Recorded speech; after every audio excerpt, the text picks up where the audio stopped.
Second grade, this is the video for Unit 3, Group 7. I'm going to go over a sentence in Exercise 1, and we'll do the chart in Exercise 2. Let's begin by classifying this sentence. The swan glided softly across the pond. What glided softly across the pond? Swan, subject. What is being said about swan? Swan glided, verb. How did swan glide? Softly, adverb. Across, preposition. Across what? Pond, object of the preposition. The article adjective. The article adjective. Period statement declarative sentence. Subject, noun, verb, pattern 1, check. Across the pond, prepositional phrase. Go back, divide the complete subject from the complete predicate. Underline the complete subject once and the complete predicate twice. Circle the nouns. Swan, pond. Okay, now that we have classified that sentence, let's look at Exercise 2. Exercise 2 wants you to use sentence 1 to complete the chart. Here we go. I've made a bigger version of the chart so we can do it together. In the first column, it wants us to list the noun used. Well, we've already circled the noun, so that makes it easy for us. So you would write in swan and pond. In the next column, it asks us, what is the noun's job? Well, remember, you've already labeled it in the sentence, so you know what its job is. Swan is the subject. Put an S there. Pond is the object of the preposition, so put that in your chart. Now, in the next column, we have to write whether the noun is singular or plural. Swan. Well, what do you think? I hope you said that it was singular. Pond. I hope you said that it's singular. There's no S here on the end, and most words add just an S. Spelling doesn't change. Remember that? Now let's look at common or proper. What would you choose for swan? I hope you said common. What about pond? I hope you said common. Remember, to have a proper noun, it must begin with a capital letter. Okay, now let's go on. What's the simple subject? The simple subject is the same thing as the subject, so it's swan. What's the simple predicate? Remember, predicate is a fancy way of saying verb. And since this is just the simple predicate, it's just one word. The verb is glided. Now you've completed your chart. So you can go back and finish the other sentences in Exercise 1. You know to do synonym and antonyms in Exercise 3.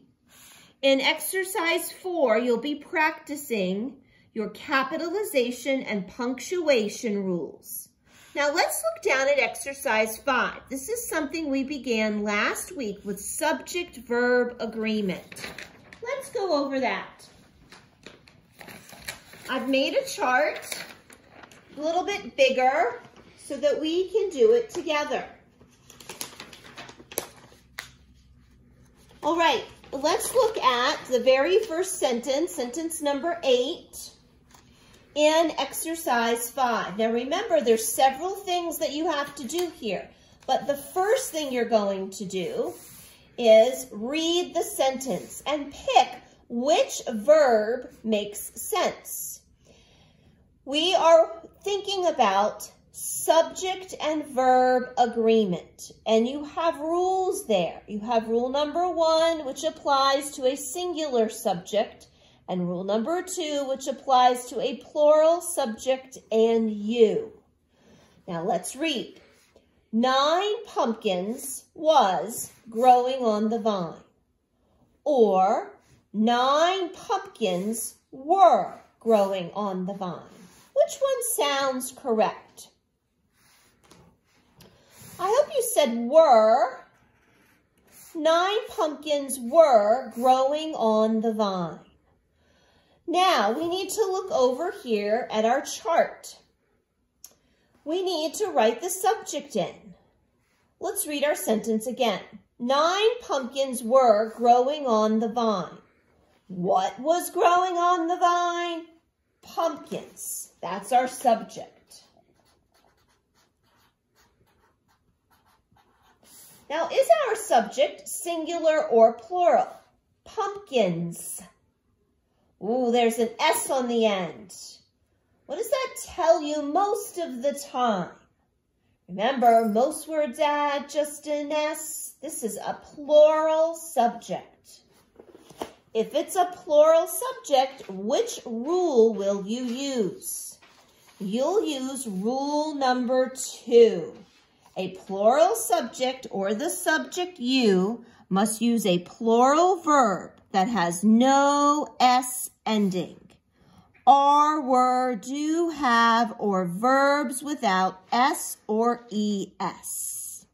Well, it said were, and that is the one that we chose here. All of this is correct. So this is rule number 2. It all fits a plural subject, rule number 2, and this verb. Great. Let's go on to number 9. First, we begin by reading the sentence. An orange pumpkin was growing on the vine, or an orange pumpkin were growing on the vine. Which one sounds correct to you? I hope you chose was. An orange pumpkin was growing on the vine. Great. Now let's look at our chart. We have to find the subject. An orange pumpkin was growing on the vine. What was growing on the vine? Pumpkin. Let's write it in. Is this singular or plural? Well, I know it's singular. The plural was up here with an S, so I can put an S. If it's singular, what rule number do I use? Well, we'll use rule number 1, and let's double check it on our worksheet. Rule number 1, a singular subject must use a singular verb form that ends in S, is, was, has, does, or verbs ending with S or ES. Well, this has was. It all sounds correct, and it's confirmed in our rule. Great, we got the right one. Let's look at number 10. A bird chirps outside my window. Or a bird chirp outside my window. I hope you picked chirps. Remember, we just read that a singular subject must choose a verb that ends in an S. A bird chirps outside my window. Okay, so now we can fill in our chart. What chirps outside my window? Bird. That's our subject. bird is singular or plural? It's singular. So we know we use rule number 1.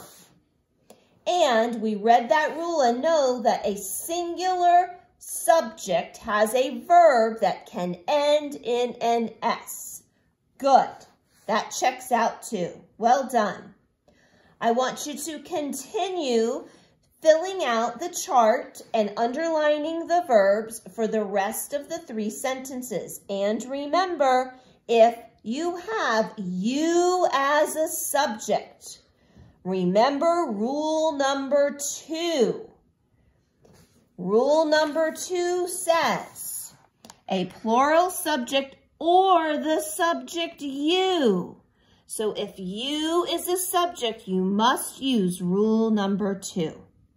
Enjoy doing the rest of your grammar worksheet.